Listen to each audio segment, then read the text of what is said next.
এই গাল দিলি তো তুই জাহান্নামে যাবি। হাদিস শরীফ বিবরণ দিয়েছে, আল্লাহ পাকের রাসূল জানিয়েছেন সিবাবুল মুসলিমে ফুসুকুন। প্রিয় নবী আমার জানিয়েছেন কোন মুসলমানকে গালিগালাজ করা ফাসিকি কাজ। ফামান কানা ইয়ারজু লিকা রাব্বিহ, যে ব্যক্তি চায় তার মাবুদের সঙ্গে দিদার করতে, তার রবের সঙ্গে দেখা করতে, এমন অবস্থায় যে তার রব যেন তার প্রতি ভালো ব্যবহার করেন।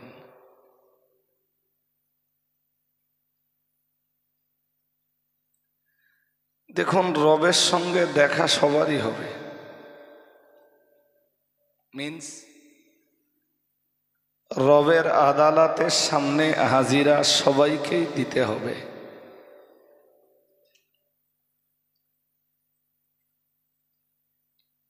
কিন্তু কারোর প্রতি রবের ব্যবহার হবে ভালো,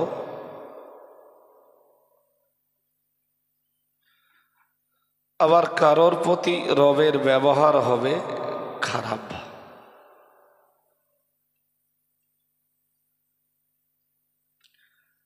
তাহলে রব কারোর উপরে সদাচরণ করবেন, আর রব কারোর উপরে অসদাচরণ করবেন।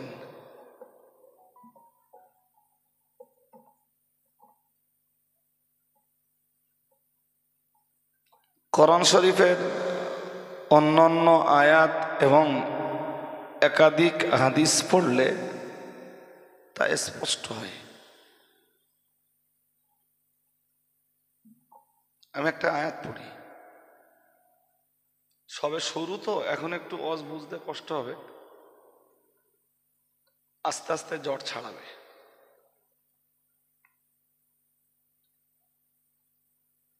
দেখবেন চিরুনিতে প্রথম যখন, দাড়িতে প্রথম যখন চিরুনি দেওয়া হয়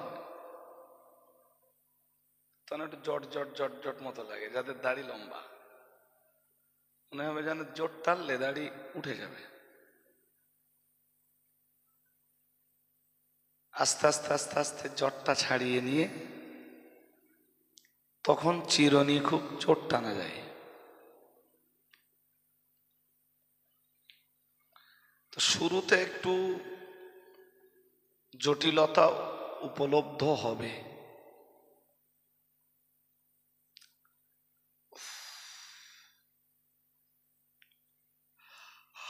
তবু আমরা বিষয়টা আস্তে আস্তে বুঝবো। বিসমিল্লাহির রহমানির রহিম। ইন্নাল মাউতাল্লাযী তাফিররুনা মিনহু, সূরা জুমা 28 পারা।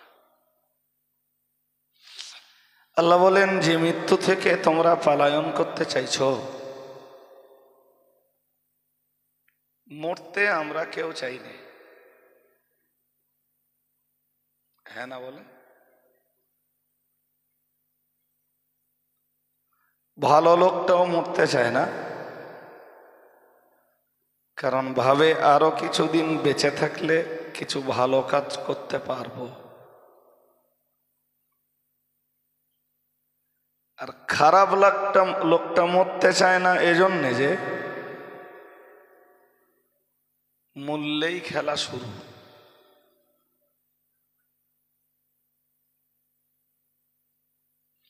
তাহলে যে লোকটা বকচরা গ্রামের সবচাইতে খারাপ লোক, ও মরতে চায় না, ও জানে পাপের শাস্তি পাবে। আর যে ভালো, ও মরতে চায় না, পরকালের আরো কিছু গুছিয়ে নেই।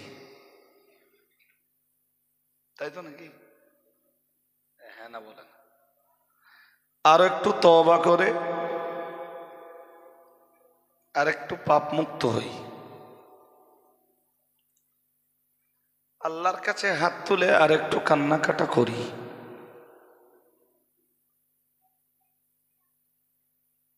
যে কারণে মৌত কেউ চায় না, সবসময় মৃত্যু থেকে পালিয়ে বেড়ানোর চেষ্টা।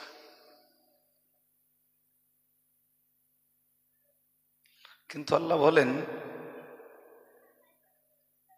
ফাইন্নাহু মুলাকীকুম, যে মৃত্যু থেকে তোমরা সবসময় লুকানোর চেষ্টা করছো,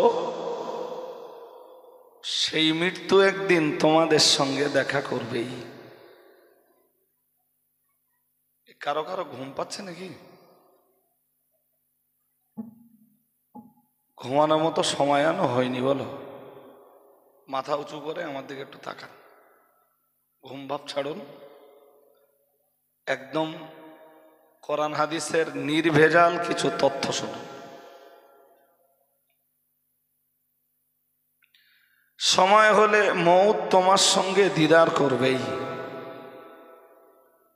তুমি যেই হও, মাস্টার, ডাক্তার, আলেম, হাফেজ, মৌলানা, কারি, মুফতি, নেতা, লিডার, এমএলএ, এমপি, জননেতা, জননেত্রী, মুখ্যমন্ত্রী, প্রধানমন্ত্রী, প্রেসিডেন্ট, রাষ্ট্রপতি, রাষ্ট্রনেতা, রাষ্ট্রনায়ক, যেই হও, মৃত্যু সময় হলে তোমাকে খুঁজে নেবে, অথবা তুমি মৃত্যুর কাছে পৌঁছাবা। কথা কার? জোর করে বলে না, কথা কার? এরপরে আল্লাহ বলেন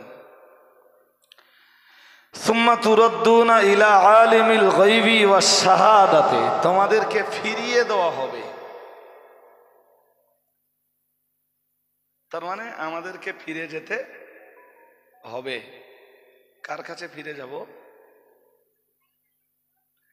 ইলা আলিমিল গায়বি ওয়াস শাহাদাতি, যিনি প্রকাশ্য এবং অপ্রকাশ্য সব বিষয়ের সাক্ষ্যদাতা।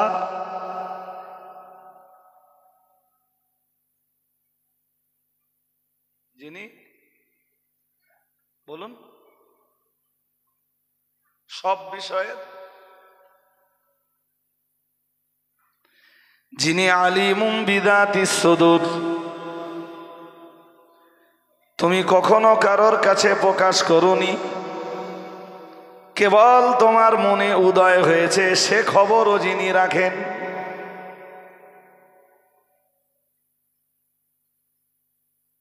কাউকে বলুনি তুমি,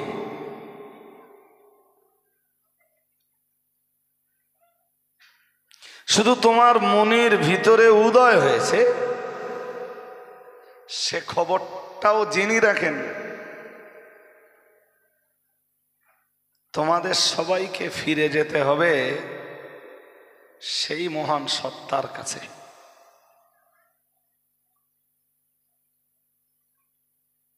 মৃত্যুর আগে না পরে? কথা হয় না, বলুন, সবাই বলুন। মৃত্যুর পরে, বাদাল মউত।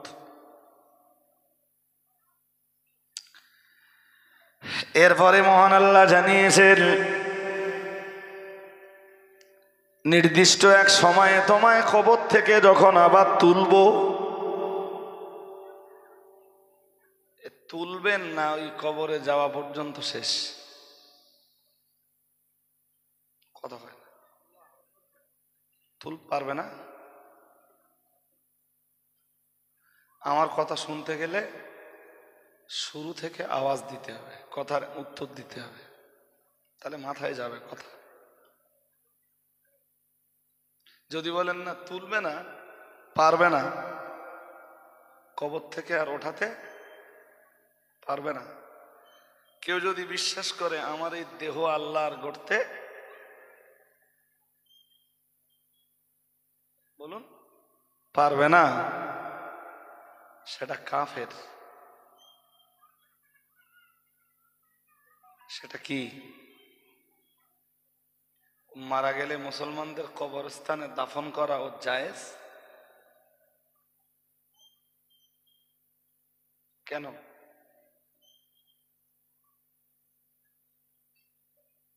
ও পুনরুত্থানকে বিশ্বাস করে না। আরবিতে যেটাকে বলে আল বাস। বাস মানে বাহাস না, বাস, সা সা দিয়ে। ওয়াল বাসি বাদাল মউত, মৃত্যুর পরে পুনরুত্থিত হওয়া। বাদ মানে পরে, মউত মানে মৃত্যু, আর বাস মানে পুনরুত্থান। আচ্ছা এসব ছাড়ুন তো, একটা হাদিস শোনে, এই পর্যন্ত ছেড়ে রাখো। আমরা যারা বসছি সবারই খাতনা হয়েছে, হ্যাঁ না বলবেন তো, না কেউ বাকি আছে?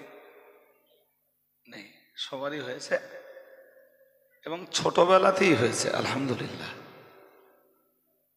আলহামদুলিল্লাহ বলেন, সবাই বলুন আলহামদুলিল্লাহ। আচ্ছা, খাতনার কেটে ফেলা চামড়াটা আমারে যদি কেউ বলে যে আপনার যে চামড়াটা কেটে ফেলা হয়েছিল ছোটবেলায়, ওইটা খুঁজলি পাওয়া যাবে? সে কি? আপনাদের বলছি না, কেউ যদি আমার বলে আমি কি পাবো? এবার আপনাদের বলি, নাহলে ফার্স্ট টাইম আপনাদের বললি বড্ড রাগ করতেন। আপনারা কি কেউ খুঁজে পাবেন? দাদির যদি জিজ্ঞেস করা হয়, দাদি সেটা কোথায় বললেন? দাদি দাদি পাবে? দাদা? আচ্ছা, কোথায় ফেলে দিয়েছিল মনে পড়ে? কথা কয় না।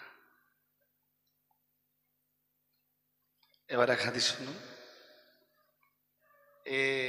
আড্ডা দিচ্ছে না বলো, একটা হাদিস বলবো, বাস্তবটা বোঝার জন্য রাস্তা তৈরি করছি। ইহশারুন নাসু হুফাতান উরাতান গুরলান, প্রিয় নবী জানিয়ে দিয়েছেন হাসরের ময়দানে মানুষগুলোকে এক জায়গায় করা হবে হুফাতান, যার বাংলা মানে হলো খালি পায়ে, কারোর পায়ে কোনো জুতো থাকবে না।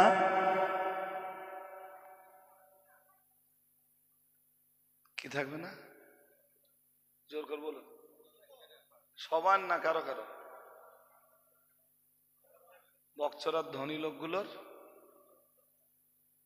এলাকার নেতা নেত্রীগুলোর।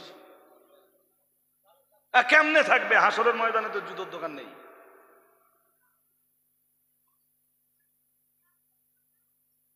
তোমার এই টাকার বাহাদুরি আর নেতৃত্ব কর্তৃত্বের বাহাদুরি যেটুকু আছে দুনিয়ায়,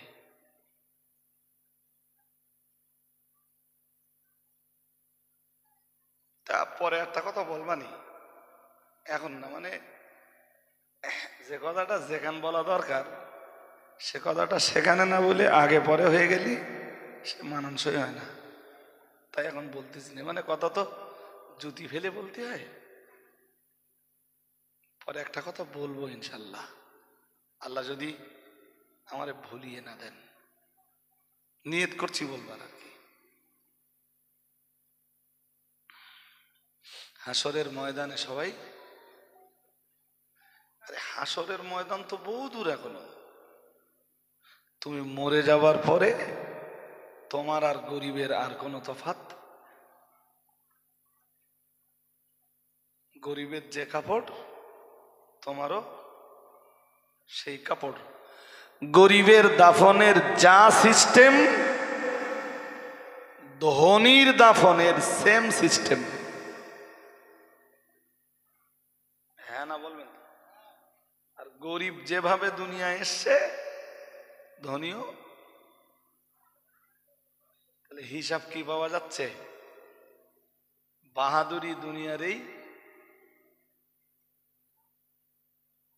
বলুন বলুন, হ্যাঁ এই কটা দিন, এই কটা দিন। যাক, এগুলো বলবার একদম ইচ্ছা ছিল না, প্রসঙ্গ এলো চট করে বলে ফেললুম। নবী 1 নম্বরে বললেন, হাসরের মাঠে তোমাদের সবাইকে সমাবেত করা হবে, তোলা হবে, ওঠানো হবে, হুফাতান, খালি পায়ে। আজকের পৃথিবীতে কারোর 100 টাকার জুতো, তো কারোর জুতোর দাম 10,000 টাকা। 10,000 টাকার জুতো আজ বিশ্বাস হচ্ছে না, তাই না?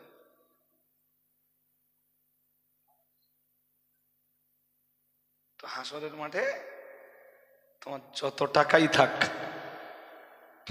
পায়ে কোনো জুতো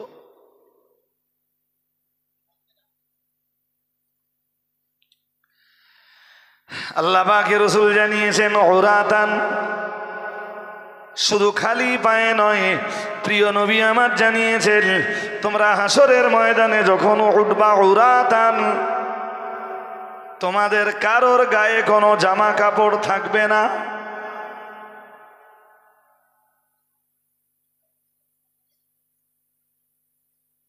এ হাদিস শুধু গরিবের না ধনীরও? জামা কাপড়, পাও খালি, গাও পুরো ন্যাংটো, পুরো। মা আয়েশা, আচ্ছা আরেকটুখানি বলে নেই, আচ্ছা পরে বলছি।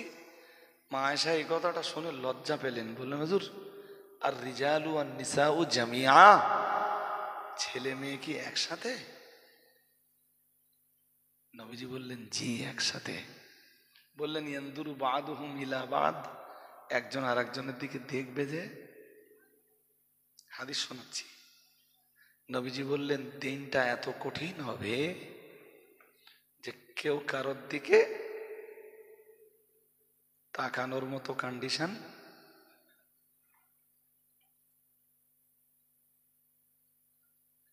জোয়ান ছেলেরা, আজকে তোমার কাছে ন্যাংটো ছবি ভালো, দেখতে পছন্দ হচ্ছে, ভালো লাগছে, তো নগ্ন উলঙ্গ ছবি তোমার কাছে পছন্দনীয়, দেখতে ভালো, মানে তোমার কলব নোংরা, কলব কথা কয় না, তোমার কলবে আছে ময়লা,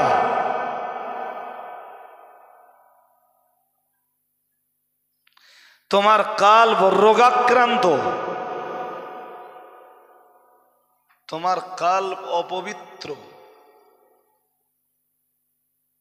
তাই অপবিত্র চিন্তা ভাবনা জায়গা পাচ্ছে, আর অপবিত্র কাজের উদ্ভব ঘটছে।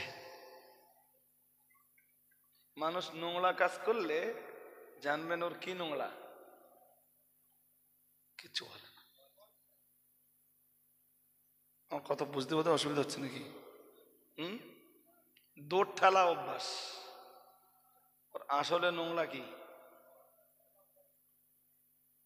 আসলে নোংরাটা কি? দৌড় ঠেলতেছ কেন? ওর কি নোংরা? হ্যাঁ, তোর কলব যখন নোংরা, সব নোংরা ওর। ও এই স্কিনে যতই সামান ডলুক আর বডিতে যতই বডি স্প্রে করুক, জানবেন ওর কলব নোংরা, সব নোংরা। আমার কথা না তো, হাদিসে এসছে। আল্লাহ পাকের রাসূল জানিয়েছেন প্রত্যেকটি মানুষের দেহে 1 খণ্ড করে গোশত আছে। ইদা সলুহাত সলুহাল জাসাদু কুল্লুহু, আল্লাহ পাকের রাসূল জানিয়েছেন ওই গোশতের দলাটা যদি ভালো হয়, সলুহাল জাসাদু কুল্লুহু, গোটা দেহটাই তার ভালো। আর একটু আওয়াজ দিয়ে বলুন না। যাদের ঘুম ঘুম ভাব ওরা ভাবুক যে আমি শুধু সুবহানাল্লাহ পড়তেছি না। আপনি সুবহানাল্লাহ বলতেছেন, জিকির করতেছেন কার? কার? আপনি জানেন যে বান্দা আল্লাহর জিকির করে দুনিয়ায়, আল্লাহর আরশে আজিমের চতুর্পাশে গুনগুন গুনগুন গুনগুন করে মৌমাছিদের মতো একটা আওয়াজ হয়। মৌমাছি নেই বলো, কিন্তু ঠিক মৌমাছিদের যেমন আওয়াজ ওই রকম এক আওয়াজ হয়। নবীজি বলেছেন, ও সাহাবীরা জানো আল্লাহর আরশে আজিমের চতুর্দিকে ওই আওয়াজটা কিসের আওয়াজ? পৃথিবীতে যারা আল্লাহর জিকির করে, তাসবিহ পড়ে, তাকবীর পড়ে, তাজকির করে, তাহমিদ করে, তাহলিল করে, জি, তো আল্লাহর আরশে আজিমের চতুর্দিকে ওই গুনগুন গুনগুন গুনগুন শব্দে তাদের নামগুলো উচ্চারিত হয়। সবাই একটু মিলেমিশে সুবহানাল্লাহ বলো। আমি পুরো হাদিসটা আপনাকে শোনাইনি, একটুখানি শুনিয়েছি, শুধু যেই অংশটা আপনার জন্য দরকার, যেটুকু আপনার জন্য দরকার। তো শুনতেছেন যখন একটু বলি ফেলি। ইবনে মাজাহ শরীফের 3809 নম্বর হাদিস, 3809। কত? 3809।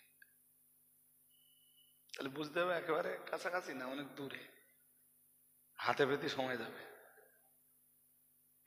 কি চ্যাম্পিয়ন একটা হাদিস নবীজি বললেন।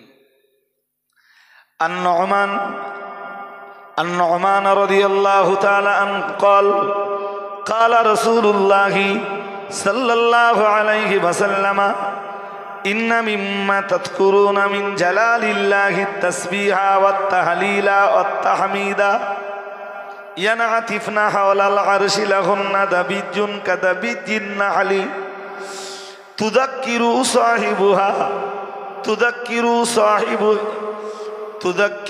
صاحبها أما يحب أحدكم أن يكون له أو لا يزال له من يذكر به أو كما قال عليه السلام। দেখেন যে শব্দগুলো আমি পড়েছি বলেছি এর আগে, ওই শব্দগুলো হাদিসে আসতেছে। কি কি এসছে? তসবিহ, তাহলিল, তাহমিদ, এই হাদিসের শব্দগুলো সব আছে। পৃথিবীতে যে মানুষগুলো তসবিহ পড়ে, তাহমিদ করে, তাহলিল করে, কি হয়? নবীজি বললেন, ইন্না মিম্মা তাযকুরুনা মিন জালালিল্লাহি তাসবিহা ওয়াত তাহলিলা ওয়াত তাহমিদা ইয়ানআতিফনা হাওলাল আরশি লাহুন্না দাবিজ্জুন। তো ওই মানুষগুলোর নাম আল্লাহর আরশে আজিমের চতুর্দিকে উচ্চারিত হয়। কোই আওয়াজ দেননি তো সুবহানাল্লাহ? মানে খুশি না যে আমার নাম আল্লাহর আরশে আজিমের চতুর্দিকে উচ্চারিত হোক? খুশি না? খুশি? হ্যাঁ না বলে না, খুশি না গো। লাহুন্না দাবিজুন কাদাবিজিন নাহলি, লাহুন্না দাবিজুন। কি হয় জানেন? এগুলোর বিনিময়ে আল্লাহর আরশে আজিমের চতুর্দিকে ওই গুন গুন গুন গুন গুন গুন করে মৌমাছির মতো একটা আওয়াজ হয়। নবীজি বলেন, আওয়াজটা অন্য কিছুর আওয়াজ নয়, আওয়াজটা হলো আল্লাহর যে বান্দারা দুনিয়ায় জিকির করে, আল্লাহর আরশে আজিমের চতুর্দিকে তাদের নামের জিকির হয়, তাদের নামগুলো উচ্চারিত হয় ওই মৌমাছির মতো গুনগুন গুনগুন শব্দে। তাহলে আমরা যে নেকামল গুলো করি, ওই নেকামল গুলো দুনিয়ায় থাকে না উপরে উঠে যায়? কদ্দুর ওঠে? হ্যাঁ, মেরাজের রাত্রে নবী যেখানে গিয়েছিলেন ওখানে পৌঁছে যায়। আমরা না পৌঁছাতে পারি, আমরা পৌঁছাতে পারবো না। পারবো? কথা কয় না। অদ্দূর পৌঁছাতে না পারলে পৌঁছবো একদিন, তবে আজকে না ইনশাল্লাহ। বলুন কবে কবে? আপনি ভালো মানুষ হন, ফেরেশতারা রুহু কবজ করার সঙ্গে সঙ্গে রুহুটাকে নিয়ে ইল্লিনে চলে যাবে, 7 আকাশের উপর। এই আমার এক ভাই সুবহানাল্লাহ বলতেছে, আর আপনাদের ইচ্ছা নেই, মানে জোর করে বলাচ্ছে আমি শেষ করতে দেবো, তাও হয়ে গেছে।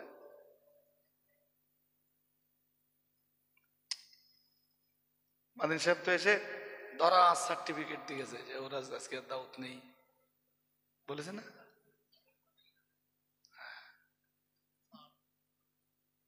2 ঘন্টা ওয়াজ করা, কথা বলা কত টাপ। নবীজি বলছেন তুযাক্কিরু সাহিবাহ, এই যারা তাসবিহ তাহলিলের আওয়াজটা পৃথিবী থেকে দেয় আর সে আজিমের চতুর্দিকে ওদের নামের জিকির হয় মৌমাছির মতো গুন গুন গুন গুন গুন গুন শব্দে।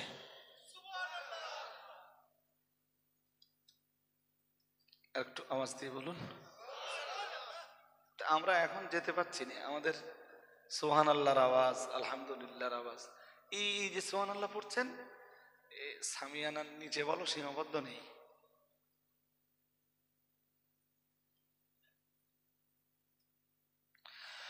কোরআন শরীফে মহান আল্লাহ ওটাই জানিয়েছেন, আল আমালুস সালিহু, আল্লাহ পাকের কোরআন জানিয়েছে আল আমালুস সালিহু ইয়ারফাউহু, মহান আল্লাহ জানিয়েছেন বান্দাদের জিন্দেগির কৃত নেক আমালগুলি শুধু সুবহানাল্লাহর আওয়াজ নয়, শুধু আলহামদুলিল্লাহর আওয়াজ নয়, আল্লাহ পাকের কোরআন জানিয়ে দিয়েছে ইয়াসআদু ইলাইহিল কালিমুত তাইয়্যিব, আল্লাহ পাকের কোরআন জানিয়েছে, মহান আল্লাহ জানিয়েছেন, আল্লাহ পাক ঘোষণা দিয়েছেন বান্দা যে কালেমাগুলো উচ্চারণ করে লা ইলাহা ইল্লাল্লাহ, পড়ি না কথা কয় না, পড়ি না কি পড়ি? লা ইলাহা ইল্লাল্লাহ। আল্লাহ নিজে বলতেছেন ইয়াসআদু ইলাইহিল কালিমুত তাইয়্যিবু, এই পবিত্র কালেমাগুলো সপ্তাকাশ ভেদ করে আল্লাহর আরশে আজিমে পৌঁছে যায়। পরে মহান আল্লাহ আবার বললেন ওয়ালা আমালুস সালিহু ইয়ারফাউহু, মহান আল্লাহ জানিয়েছেন বান্দাদের জিন্দেগির নেক আমলগুলো এগুলো আল্লাহর আরশে আজিমে পৌঁছে যায়। আপনি যত ভালো কাজ করেন সব আল্লাহর আরশে পৌঁছায়। কোথায় পৌঁছায়? যাক, আপনাদের আমি এখনো যদিও চাঙ্গা করতে পারিনি, তবু চলুন একটা ধাপ ঝুপ করে একটু বাড়ি। কোনো মানুষ যখন কোনো নেকির কাজ করে, তো নেকির কাজের কারণে আল্লাহ তাকে 5টা জিনিস দেয়। কটা? জোর করে বলেন না, কি কাজের কারণে দেয়? সুবহানাল্লাহ। আরেকটু আরো আওয়াজ দিয়ে বলুন। কোন নেকির কাজ করলে আল্লাহ তাকে 5টা জিনিস দেয়, মুখস্থ করুন, একটু মুখস্থ করুন। 1 নম্বরে মহান আল্লাহ তাকে দান করেন দিয়ান ফিল ওয়াজহি, যার বাংলা মানে হলো আমার আল্লাহ তার চেহারাটাকে আলোক উজ্জ্বল করে দেয়। আরেকটু, হ্যাঁ, হোক ওর গায়ের চামড়া কালো, কিন্তু এই কালো চামড়ার মানুষটার চেহারার দিকে দেখেও মানুষের কলিজায় মহাব্বত পয়দা হয়। নেকির কাজের বিনিময়ে কি দেয়? শুনছেন না আমার কথা? আর শুনলেও বলতে চাচ্ছেন না, যাতে মনে না থাকে। ওই চিন্তায় যদি অশোনেন তা আমার অশুনবার দরকার নেই। এই 5 জিনিস মুখস্থ করতে হবে আপনাদের। 1 নম্বরে আল্লাহ দান করেন চেহারার উজ্জ্বলতা। কিসের বিনিময়ে? নেকির কাজের বিনিময়ে। সুবহানাল্লাহ। ভালো করে মাথায় রাখুন মিয়াজি, এজন্যে কেউ যখন নেকির কাজ করে, গুনার কাজগুলোকে বর্জন করে, মদ বর্জন করে, সুদ বর্জন করে, জেনা বর্জন করে, চোখের হারাম বর্জন করে, কানের হারাম বর্জন করে, হাতের হারাম বর্জন করে, পায়ের হারাম বর্জন করে, ঠোঁটের হারাম বর্জন করে, দাঁতের হারাম বর্জন করে, কেউ যখন জীবের হারামগুলোকে বর্জন করে, ও বাবাজিরা ভাইরা, তামাম দেহের তামাম অঙ্গ প্রত্যঙ্গের হারামগুলোকে কেউ যখন বর্জন করে,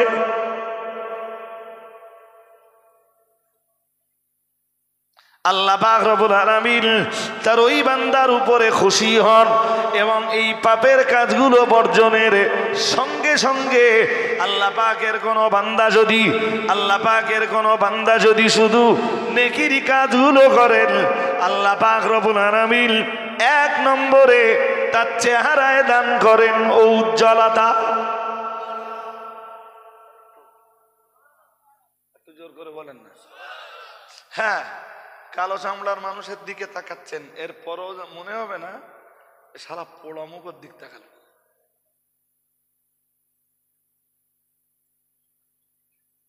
কথা বুঝতেছেন নাকি? এর আমরা কখনো না দেখলে লোকটার প্রতি ভক্তি হবে, ভালোবাসা তৈরি হবে। কি বাদ দিতে হবে? হারামগুলো কি বাদ দিতে হবে? আর করতে হবে কি? হ্যাঁ, কোন কোন হারাম বাদ দেবেন? সব বলেছি, বলো। আপনারা হয়তো গুরুত্ব দিয়ে নিচ্ছেন না। আমাদের দেহের যত অঙ্গ প্রত্যঙ্গ আছে, প্রত্যেক অঙ্গের হারাম আছে। নেই নেই, জোর করে বলে না। কিছু জিনিস আছে দুনিয়ায় দেখা হারাম, কিছু জিনিস আছে শোনা হারাম। গান শোনা হারাম না দেখা হারাম? আবার বলে না, গান কি দেখার জিনিস? দেখার জিনিস নাচ, ড্যান্স, কিন্তু গান কিসের জিনিস? শোনার জিনিস।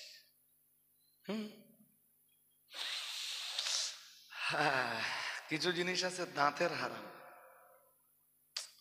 চিবানো হারাম, খাবার দাঁত দিয়ে চিবান না। কিছু জিনিস আছে ঠোঁটের হারাম। কি বলেন তিনি?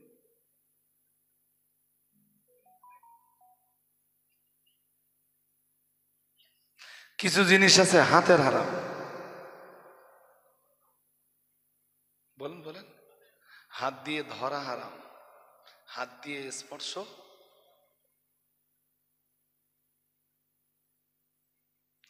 কিছু জিনিস আছে পায়ের হারাম।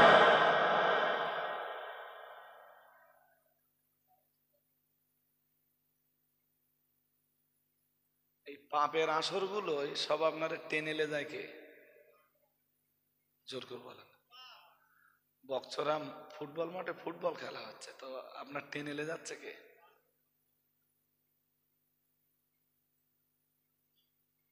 মেয়েটা বিকেলবেলা ফোন করে বললো মালঞ্চ ব্রিজে এসে দেখা করো। এই মালঞ্চ ব্রিজ পর্যন্ত টেনে যাবে কে? এই মদ্দাটারে এটা টেনে যাবে কে? তাসের আসর পর্যন্ত পার্টিরে পৌঁছে দেবে কে? কথা বলে না। এগুলো কিসের হারাম? পায়ের হারাম। আপনার রজব আলী সাহেব আমার দিক তাকান, আমার দিক তাকান। ওরা ওই চটফট বেচাবে বলে হয়তো ব্যস্ত হচ্ছে, ওদিকে মন দিলে হবে না একদম। আপনাদের মন ওদিক যাচ্ছে কেন? আমি খুব ঠান্ডা মাথায় এটা বোঝাচ্ছি আপনাদের। এরপরে কিছু হারাম আছে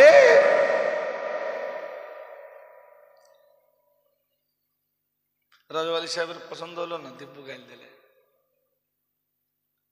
কিসের হারাম? আমি তো তোর বলিনি যে আমার দাউদ করতে হবে, তুই আমার গাইল দিচ্ছি কেন?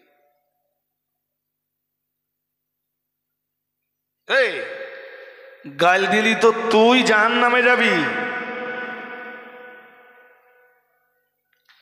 হাদিস শরীফ বিবরণ দিয়েছে, আল্লাহ পাকের রাসূল জানিয়েছেন, সিবাবুল মুসলিমে ফুসুকুন। প্রিয় নবী আমার জানিয়েছেন, কোন মুসলমানকে গালিগালাজ করা ফাসিকি কাজ। কি কাজ? ওদিকে মন দেন না, মানা করেছি আমি। মুসলমানের গাইল দেওয়া কি কাজ? হ্যাঁ, তো তুই গাইল দিয়ে ফাঁসা করছিস কেন? কাইম সাহেবের পছন্দ হয় না, লিস নে। কাইম সাহেব তোর ঘরের চাল কেটে তুলে দিবে বলিনি, তুই গাইল মেরতিস কেন? গাইল দেওয়া লোক আছে না নেই? জোর করে বলেন, কিসের হারাম?